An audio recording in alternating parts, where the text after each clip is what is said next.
Now come to this point. Okay, as we discussed. So material science involves the investigation of relationship between structure and properties of material. So what is a structure? What is properties that you have already known? Okay. So now, in contrast to the material science, engineering involves on the basis of these structure properties, correlation, designing or engineering the structure of material to produce a predetermined set of properties. Got it?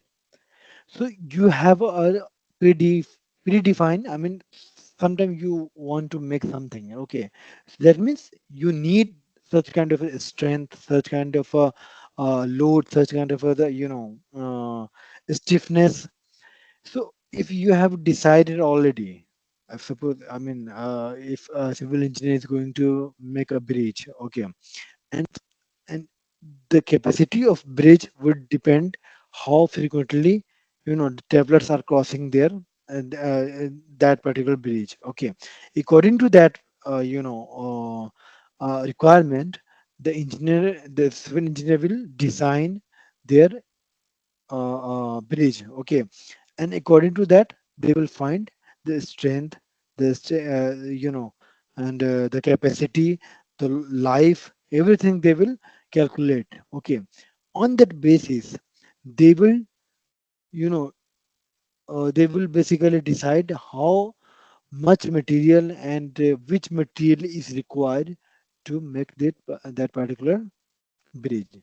So this selection, I mean, you have already set of your requirement, okay, and according to that, sometimes you are, designing a material, sometimes you are shaping a material, sometimes you are combining different materials to make to fulfill your requirement, to fulfill your uh, the design parameters, okay, what you have set already. So this is a basic difference between the material science and engineering. As you all know, what is the difference between the engineering and technology, right? So if you are aware about that, then you can correlate here as well. Okay. So engineering means sometimes you have a set data, and according to that, you are processing, you are making the things for yourself. That is known as engineering. To make do some kind of changes in your existing one to make that particular things capable of your requirement is known as engineering basically. Okay.